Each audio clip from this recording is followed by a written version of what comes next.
Foreigners are committing loads of sex crimes in Britain and the establishment can't cover it up anymore. Foreigners were convicted of a quarter of all sex crimes in Britain last year. New stats show 15% of sexual offences, including rape, were accounted for by foreign nationals between 2021 and 2023. A further 8% of convictions were recorded as unknown nationalities. Well, they're not British then, are they? So foreign nationals, of course, make up just 9.3% of the population. So yet again, they are overrepresented. Now, today, this happened. An Afghan asylum seeker was found guilty of raping a 15-year-old schoolgirl in Scotland. He doesn't accept that he's done anything wrong. And he claimed that in his home country, child marriage was common. So he might have got a bit confused. Well, shock horror, we import people from countries with very different values to us. Countries where women have no rights, and then those people rape schoolgirls because they don't think there's anything wrong with it. Look, we've all been saying this is happening. Here's some more stats for you. Foreign nationals are 3 times as likely to commit sexual offences as Brits. This week, this was revealed. Secondly, Baroness Casey reports that she came across cases involving suspects who were asylum seekers. We have asked her team to provide to the Home Office all the evidence that they found, so the immigration enforcement can immediately pursue individual cases with the police. So it looks like asylum seekers are involved in grooming gangs as well. Then this week, this also happened. And on the key issues of ethnicity that I'd asked her to examine, they identify clear evidence of over-representation among suspects of Asian and Pakistani heritage men. And she refers to examples of organisations avoiding the topic altogether for fear of appearing racist or raising community tensions. No. So, hang on, you're telling me that Pakistanis are overrepresented in the rape gangs? Gosh. All these things that we were told weren't true. And it turns out they are, aren't they? And they can't hide it anymore, which is why stuff like this is happening. The Justice Secretary, Shabana Mahmood, has called for reform to the ECHR now because, well, we can't deport people without reform. So we need reform now, do we? The Prime Minister now wants to block visas from countries that refuse to take back illegal immigrants. The people who are now in government are the same people who were calling us all racist for saying that foreigners were disproportionately committing sex offences in Britain. Well, there we go. And do we really trust them to sort it out now? Let's get towards my panel. We have got Director of Popular Conservatives Mark Littlewood. We've got Tory MP Esther McVeigh and broadcaster Nina Mishkov. Yeah, Mark, so basically this week alone, in fact, it's only Wednesday, isn't it? So far, in the last 3 days, we've now been given a load of stats that show that we were basically right all along. Yeah, conclusive proof. Yeah. Look, I think there is this rather touching but unbelievably naive liberal fantasy that all cohorts, all cultures, all nationalities behave in exactly the same way. And they don't. Some cultures, some nationalities, we can see from these statistics, this particularly about sex crimes, have a much higher propensity to commit those crimes. Just a fact. And you can speculate on the causes of that, what the cultural sort of backdrop is to that might encourage it, but it is a fact. And I would have thought that if you could therefore derive from that our approach and policy to immigration should be different to different cohorts. That if, for example, you're from one of these nationalities that seem to have a high propensity to commit crime, well, then perhaps the criteria for getting in are a bit harder than it would be from a country with a low criteria. By the way, you might apply the same thing to gender, I should say. I bet nearly all of these crimes have been committed by men, virtually none by women. But nevertheless, I think you can have different strokes for different folks. And that, however, cuts to the quick of this liberal internationalist fantasy. One of the things we were especially told that wasn't happening was the idea that in some cultures, like in Afghanistan, women or girls, as it turns out, are just property. Really, and that we were told, oh, no, that won't happen over here. Well, it has happened now. It's happened explicitly in the case today in Scotland where a fully grown Afghan man raped a 15-year-old schoolgirl and then basically said he didn't think he'd done anything wrong and that back home that would have been all right. So we've imported these kind of problems again, haven't we, there? You have. You've got cultural differences. People didn't want to talk about that before. And we know in different cultures, different countries, women aren't equal. They're not treated, women don't have the rights that they have here, and they've been, as you say, treated as property. I think that wall of denial, that make-believe, is finally crumbling. In fact, that's one thing that Baroness Casey said. Denial was rife everywhere, in charities, in the political establishment, in courts, in prosecutions, and actually, thank goodness, the scales have fallen from people's eyes, and we can now analyse it. It was Dominic Raab, not so long ago, wanted to start doing this sort of data on nationality, and everybody called him a racist, and he couldn't do it, and he didn't. And we as the Conservative Party then didn't have the strength to fight that cause through. But I think times have changed rapidly. Well, they have, and OK, if the right thing gets done in the end, then fair enough. But there's a load of people on those Labour benches, Nina, who will have been calling everyone racist for daring to use the term Pakistani rape gangs, even though that's a thing, who would have been called racist for pointing out that maybe that hotel full of Afghan men might lead to some of the local schoolgirls being harassed, or that foreign men are statistically more likely to rape and commit sexual assaults than Brits. Well, they're in power now, the facts are out, and they need to do something about it. How can we trust them?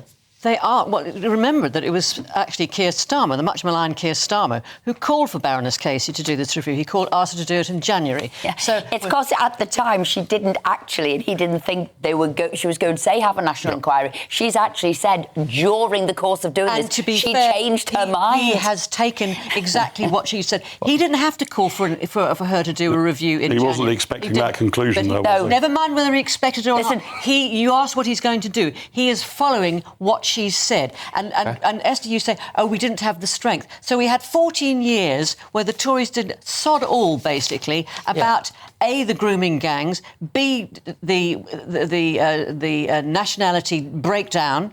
And so actually, can I just stop you right there? Because Rishi Sunak brought in the task force that protected 4,000 young girls and actually arrested and prosecuted over 800 men. So you're talking rubbish there. No, let's just put that into context. Before Rishi said, I'm talking about between 2010 and... Nina, you're right. The last Conservative government... Nina, you are right. You are right. The last Conservative government, I agree with you, was far too politically correct. I'm glad we're on the same page there. OK. The thing is, this comes from lack of integration. You talk about... It's not integration. But everyone was called racist for pointing that out. No. Near where I grew up, you could see it happening. You could see it happening all around you, and you weren't allowed to say anything about it. When there's a lack of integration. And it's not integration. This isn't integration. It's education. It's different cultures. Education. With integration comes education. But if you get pockets of races with their own culture and with their own habits and their own language and not learning English, that is completely wrong. People didn't want to admit there were cultural differences. Exactly right. And the truth is, there is. No, they didn't want to admit it. And we've imported a lot of people who think that young white girls are at the bottom of the chain, don't we? Exactly right. We have imported crime. There's no two ways about it. I mean, put it this way. It's only... It is proof positive in these numbers. Look, it was only last week when I think it was Tim Montgomery wanted to have a national inquiry into the rape gangs. And what did the Labour front bench? They called it was a dog whistle. Shouldn't be doing a far-right bang. It's literally been in the last couple of days that Keir Starmer has been forced into a U-turn. He didn't know he was doing it. He didn't want. That's why he hasn't said anything. He's been out the country. Surely now, Mark, surely this has to be part of the conversation now when we're talking about legal immigration and asylum and everything that's coming across the channel. We have to have this conversation about sexual assaults and whether or not actually does this not make it even more of a national emergency now? Yes, and as I say, I think we've got to have the courage to treat different cohorts differently. It's that straightforward. And as I say, the sort of universal human rights, liberal utopia, you can't possibly contemplate that. But the reality, the facts, show you have to. Different cohorts, different nationalities, possibly different genders, need to be treated differently because of the risk. I also like to point out, these are male crimes. These are not female crimes. Yeah. And men should be treated differently to women, probably. Grooming gangs, these girls were let down because they were regarded as little slags, basically, by everyone.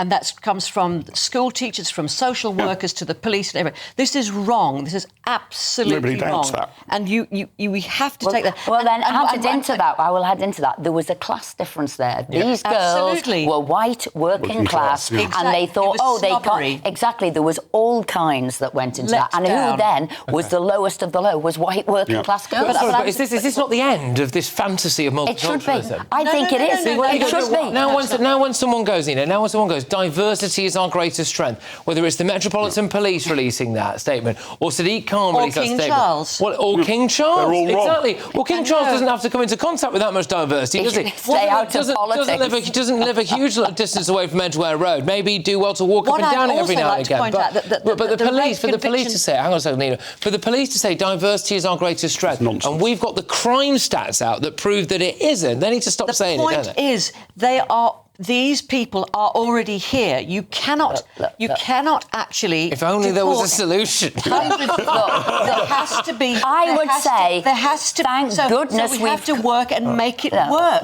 You can't just say. Nina, for the first time, people have now said there are cultural differences. Let's seize the moment, right? Let's put the steps in place. These people cannot keep coming into the country. You do need Rwanda, you need a deterrent, you need to stop it. And the people who are here, I tell you, prosecute them and get rid of them. You cannot deport hundreds of thousands of people. Look, start deporting foreign nationals when they've committed a crime. Deport. What I would also like to point out... Patrick, your point, I think, is bang on right. It is, anyone who says diversity is our greatest strength is simply wrong.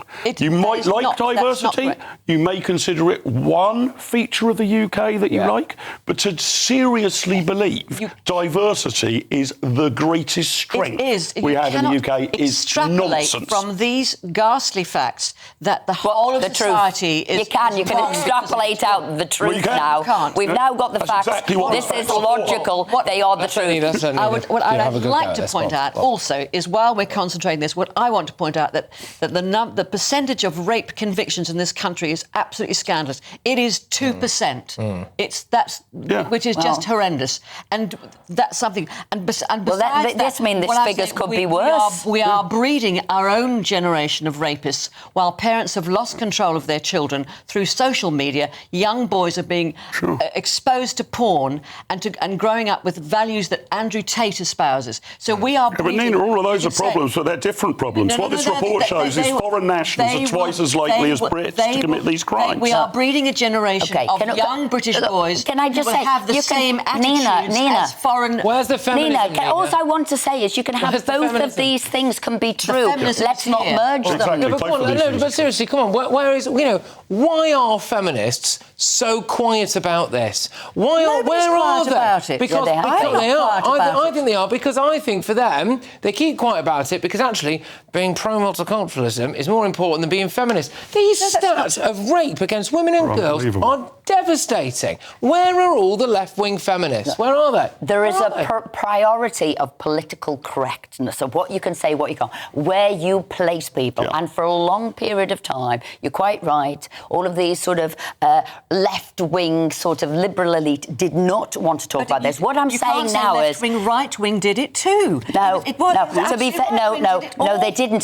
So what they got called, Nina, and they were until last week, they were not... They were called far right. They were extremists. They were racist. They were... And many of them are...